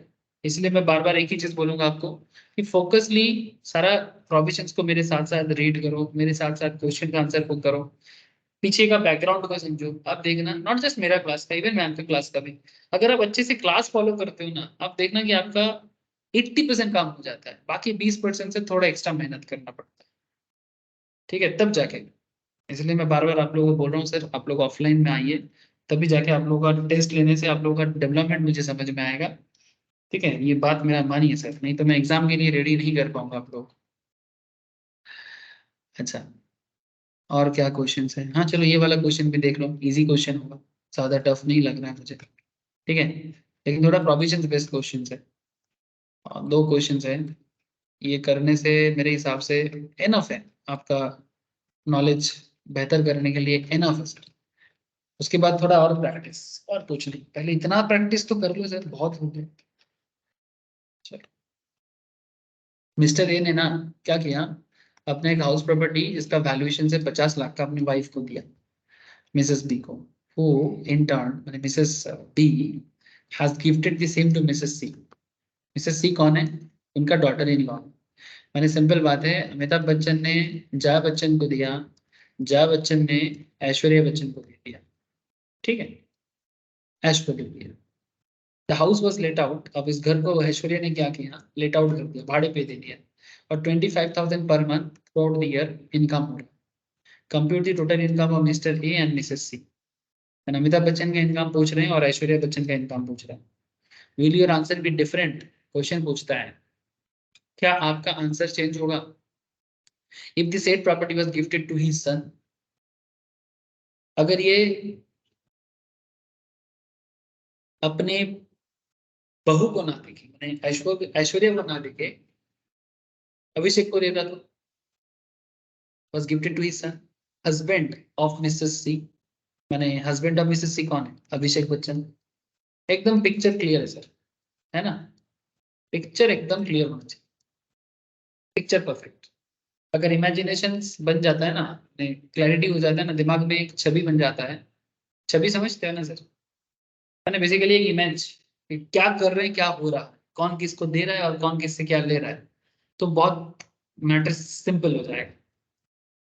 As per section 27(1), subsection 1, an individual would transfer otherwise than for adequate consideration any house property to his spouse, not being a transfer in connection with an agreement to live apart, in connection with an agreement to live apart, shall be deemed to be the owner of the property so transferred. Therefore, in case the Mr. A would be the deemed owner of the house property transferred to his wife, Mrs. B, without consideration.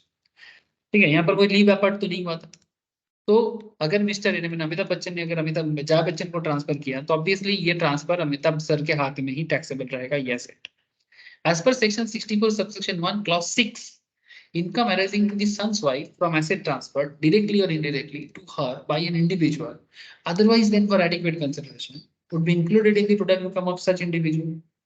तो income of let out property कितना हो रहा है? 2,10,25,000 अगर per month income है, into 12 करो। हाँ sir, 25,000 into 12 कितना हो जाता है? अरे बोलो सर, 25,000 इंटू 12 कितना? 3 लाख होगा। 25,000 इंटू 12, 3 लाख। ठीक है, अब आपको हाउस प्रॉपर्टी में कुछ नियम पता होना चाहिए। हाउस प्रॉपर्टी में क्या होता है कि जो भी आप इनकम कर दोगे, इसको कैलकुलेट करने का और भी कॉम्प्लेक्स तरीका है, बट यहाँ पर उतना कॉम्प्लेक्स नहीं जानना। हाउस प्रॉपर्टी अपने आप में भी काफी सारा बात करता है। जो लोग हाउस प्रॉपर्टी चैप्टर कवर कर चुके हो उनको अच्छे से पता होगा, जिनका कवर अप नहीं हुआ है उनको मैं बस इतना कहूंगा कि हाउस प्रॉपर्टी में भी ना गवर्नमेंट आपको एक डिडक्शन देता है। क्या डिडक्शन देता है? Standard deduction, as per section 24 subsection B. ठीक है, तो उसमें ना जो भी आपका टोटल मैंने बेसिकली ग्रॉस एनुअल वैल्यू या नेट एनुअल वैल्यू होगा, उसके ऊपर आपको एक स्टैंडर्ड डिडक्शन मिलेगा, वो भी जितना इनकम होगा उसका 30%। तो 3 लाख का 30% होता है 90,000। तो 3 लाख से 90,000 माइनस कर दोगे तो 2,10,000 आपका निकलेगा। और ये जो मैं 30% कर रहा हूँ ना, ये सेक्शन 24 हाउस प्रॉपर्टी के लिए कर रहा हूँ। ये हाउस प्रॉपर्टी में इसके बारे में कहा गया है। तो जिन्होंने हाउस प्रॉपर्टी कर चुके हो, कॉन्ग्रेचुलेशन एंड रिवीजन करो। जिनका नहीं हुआ है, ऑप्शन है बैकअप लेके करो, या फिर वेट कर जाओ, कुछ दिन बाद जब सैलरी हाउस प्रॉपर्टी स्टार्ट करूंगा कर लीजिएगा, सब आपके हाथ में है सर, आप कैसे करोगे। So in this case, income of 2,10,000 from let out property arising to Mrs. C, ये किसके हाथ में हो रहा है? मैंने Mrs. C माने जब Aishwarya, basically in our example Aishwarya. तो इनकम 2,10,000 जो मिसेस सी माने बहुरानी, घर का बहुरानी कर रहा है, big mister is sons wife would be included in the income of mister A, ये अमिताभ सर के हाथ में taxable होगा, applying the provision of section 27(1) and section 64 subsection 1 clause 6, such income would be therefore not be taxable in the hands of Aishwarya Bachchan यानी Mrs सी। ये आप लोगों को मैं पहले भी बोला। In case the property was gifted to Mr. A's son, अगर ये अभिषेक को देता, the clubbing provision under section 64 would not apply, since the son is not a minor child, क्योंकि अभिषेक यहाँ पर minor नहीं है। Therefore, the income of 2,10,000 from letting of the property gifted to the son would be taxable in the hands of the son. अगर minor होता तो बात अलग हो जाती, माइनर तो अभिषेक है नहीं रियल में अभी, है ना। तो केस टू केस, अगर बेटा को देता तो बेटे के हाथ में टैक्सेबल होता, बट क्योंकि बहू को दे रहा है तो बहू के हाथ में टैक्सेबल नहीं होगा, ट्रांसफरर के हाथ में टैक्सेबल होगा, मैंने अमिताभ सर के हाथ में टैक्सेबल होगा। लेकिन इसमें और एक बात देखनी sir, it may be noted that the provision of section 56 subsection 2 clause 10 would not be attracted in the hands of the recipient of the house property, since the receipt of the property in each case was for from relative, each her case में क्या हुआ, relative से ही लिया from such individual. Therefore, the stamp duty value of the house property would not be chargeable to tax in the hands of the recipient of the removable property, even the house property was received by her or him without consideration. Stamp duty value भी recipient के हाथ में taxable नहीं होगा, ये भी transferor के हाथ में ही टैक्सेबल होगा, भले ही अगर वो 56 सबसेक्शन 2 क्लॉज 10 भी अट्रैक्ट हो जाए तो भी। ठीक है, तो ये बात आपको ध्यान में रखना पड़ेगा सर। कहीं बोल जाएगा अच्छे, ऐश्वर्या अभिषेक का खेल क्लियर है? बोलो सर। हाँ, মাথায় ঢুকছে কি ঢুকছে না, নাকি মাথার উপর দিয়ে যাচ্ছে, নাকি এক কান দিয়ে যাচ্ছে আর এক কান দিয়ে বেরিয়ে যাচ্ছে, বোঝা যাচ্ছে তো? Thank you sir. Yes, sir. Okay sir, okay sir. Sir एक प्रॉपर्टी बिजनेस है जो स्टार्ट हुआ था, स्टार्टेड बाय श्रीमती रानी। ठीक है, ऐसा एक क्वेश्चन आप लोगों को मैंने होमवर्क भी दिया था। ये प्रॉपर्टी बिजनेस आप लोगों को मैं बोला था मेरे को शेयर करना, अच्छा मेरे को शायद कोनिका ने शेयर किया था। कोनिका, मैं तेरे को ना आंसर शीट आज शेयर कर दूंगा, मेरे को एक बार हो सके तो रिमेम्बर करवाना, उसका आंसर मैं शेयर कर दूंगा। कोनिका ने मुझे शेयर किया था, बाकी और किसी ने मेरे को शेयर नहीं किया। वेरी गुड कोनिका, मैं एक बार चेक करके मैं बताता हूँ sir. Property business was started by Srimati Rani in the year 2020. As on 1st April 2021, her capital in business was 3 lakh. जब बिजनेस स्टार्ट किया तब कैपिटल कितने का है? 3 lakh. Her husband gifted rupees 2 lakh, उसका हस्बैंड उनको 2 लाख दिया 10th April 2021 to her.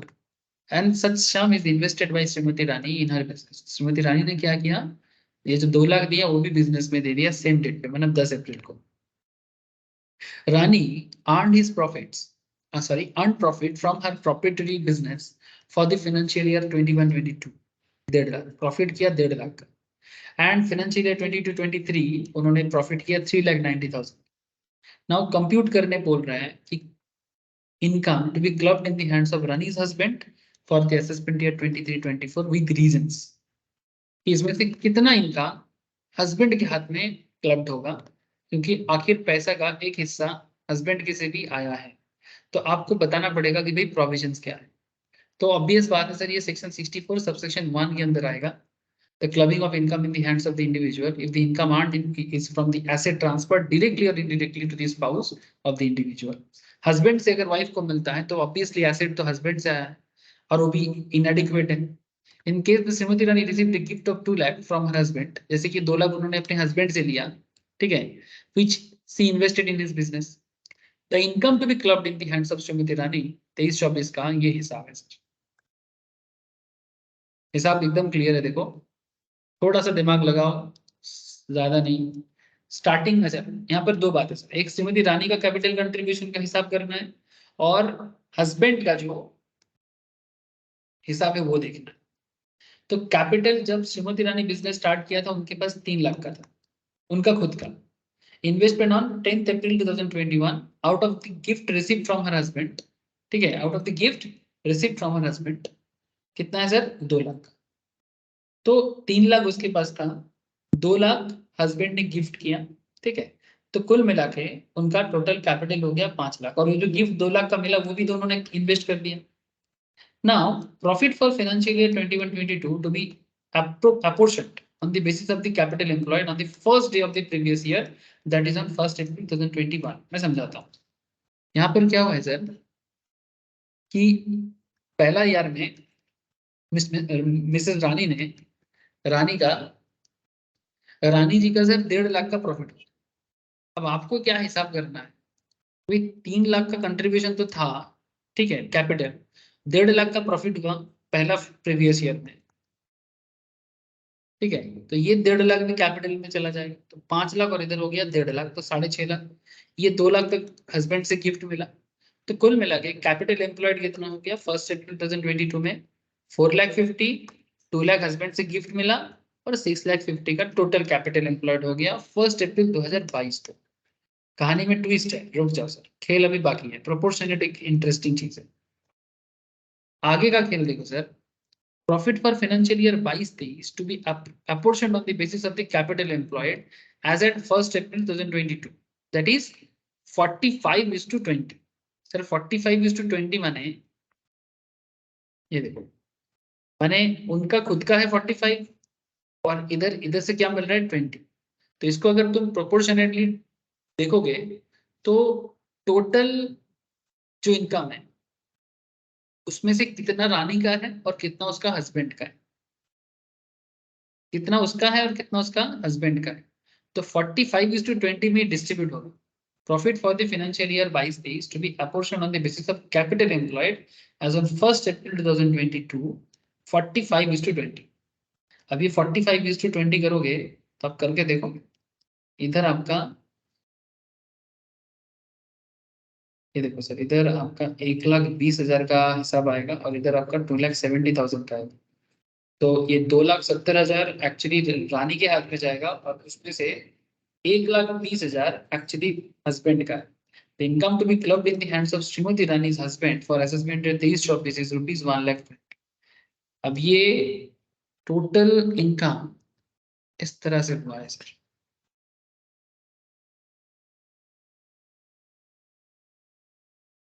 Capital employed जितना है उसको आप 45:20 में डिस्ट्रीब्यूट कर दो, मतलब 4.5 लाख को 45:20 में डिस्ट्रीब्यूट कर दो।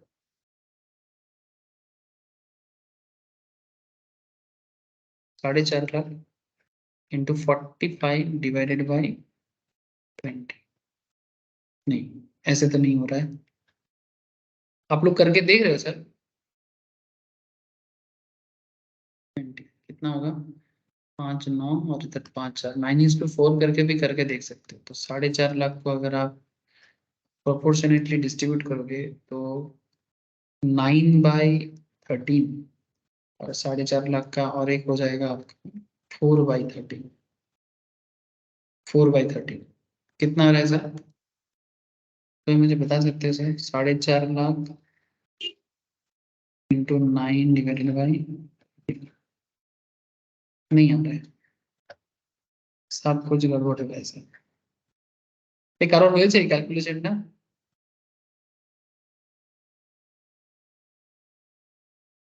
कैपिटल एम्प्लॉयड को इस पर्टिकुलर रेशियो में डिस्ट्रीब्यूट कर,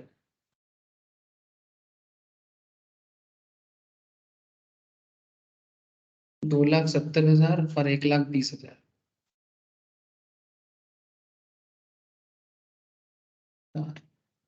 कोनिका, रिया, नील, एनीवन, किसी का भी हुआ है सर? शालिनी, No. नहीं हुआ? ट्राई करके बताओ मुझे सर। 4.5 लाख, मैं भी ट्राई कर रहा हूँ सर, कि कुछ तो मेरे से भी कुछ गड़बड़ हो रहा है। इधर आपका टोटल कैपिटल एम्प्लॉयड 1,022 को कितना हो गया, 4.5 लाख का, 4,50,000, और इधर आपका हो गया 2 लाख का, माने जो गिफ्ट हस्बैंड से मिला था। टोटल हो गया सर 6.5 लाख का, ठीक है। कैपिटल एम्प्लॉयड 6.5 लाख, अच्छा शायद मैंने गलत हिसाब लगाया, 6.5 लाख का, एक सेकेंड रुको, 6,50,000 को आप एक काम करो तो 9/13 करो एक बार, और 6,50,000 को 4/13 करो एक बार।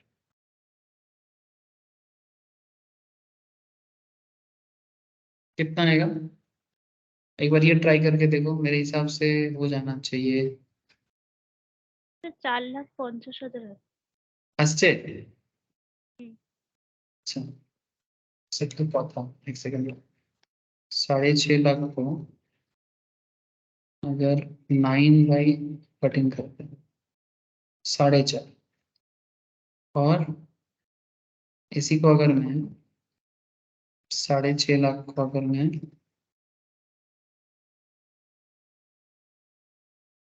4/13 करता हूँ 2 लाख हो रहा है। हाँ, तो ये तो ठीक है। 45:20, लेकिन 2,70,000 एंड 1,20,000 का क्या हिसाब है? सेम रेशियो में इसको डिस्ट्रीब्यूट कर देना बेसिकली, माने वेटेज करना, बेसिकली वेटेज करना। एक सेकंड, 4.5 इंटू 9/13 और 2 लाख इंटू 4/13, लेकिन इस पे तो नहीं आ रहा है। 2 लाख इन 4.5 इंटू 9/13, 2 लाख इंटू 4/13, लेकिन ये तो नहीं हो रहा है। और एक बार देखो, এটা করলে কত আসছে রে? 4.5 লাখ ইন্টু 9/13 করলে কত আসছে?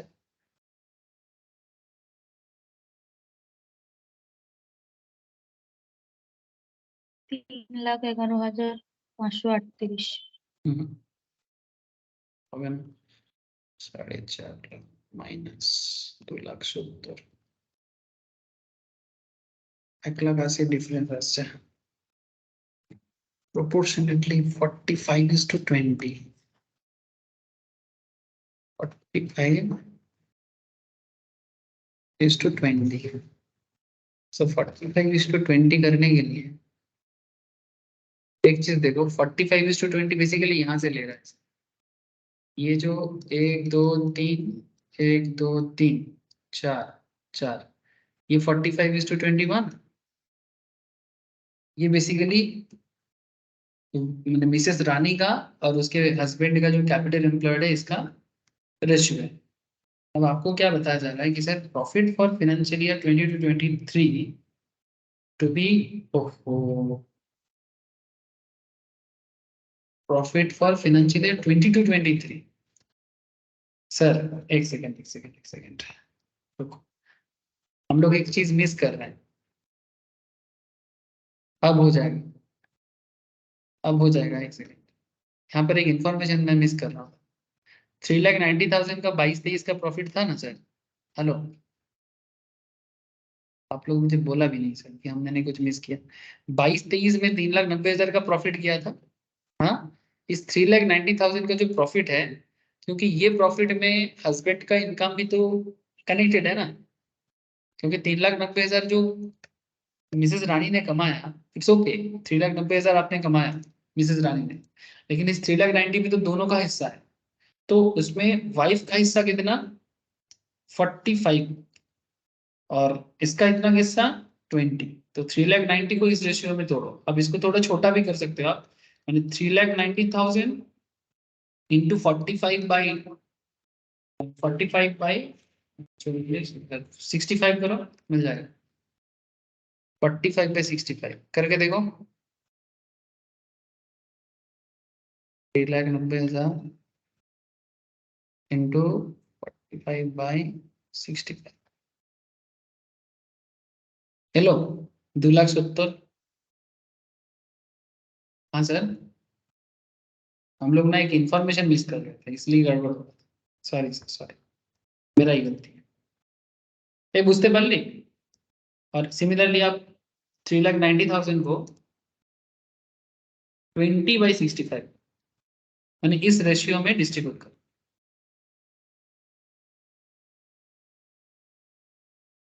इस रेशियो में डिस्ट्रीब्यूट करो। 45/65, 45 कहाँ से आया? इन दोनों का ये जो कैपिटल एम्प्लॉयड का हिसाब है, इसी रेशियो से 45/25, इसी रेशियो में तब दोनों को डिस्ट्रीब्यूट कर दो। जैसे आप दोनों को डिस्ट्रीब्यूट कर देते हो, आपको इधर 2,70,000 आएगा, इधर 1,00,000। तो ये 3,90,000 जो आपने 22-23 में कमाया उसका प्रोपोर्शनेट, इसका प्रोपोर्शनेट। तो यहाँ पर ये जो 1,20,000 है ना सर, ये जो 1,20,000 है, ये 1,20,000 हस्बैंड के इनकम के साथ ऐड क्लब्ड। 1,20,000 हस्बैंड की इनकम पे ऐड होगा। 2,70,000 मिसेस रानी का इनकम है, मिसेस रानी का ही रहेगा। लेकिन 1,20,000 प्रोपोर्शनेटली मिस्टर मैंने बेसिकली श्रीमती रानी हस्बैंड के साथ ऐड, श्रीमती रानी हस्बैंड के साथ ऐड। ये है क्लबिंग प्रोविजंस का इफेक्ट। ओके सर, এই বোঝা গেছে যেটা প্রবলেম হ্যাঁ। হয়ে গেছিল আমাদের, সেটা ক্লিয়ার হয়েছে তো?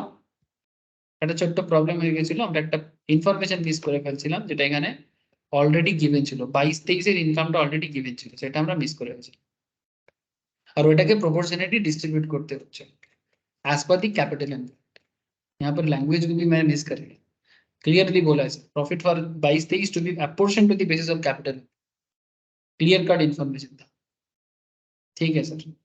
सर एक होमवर्क कर लो, ये वाला क्वेश्चन होमवर्क करके मेरे को शेयर करना।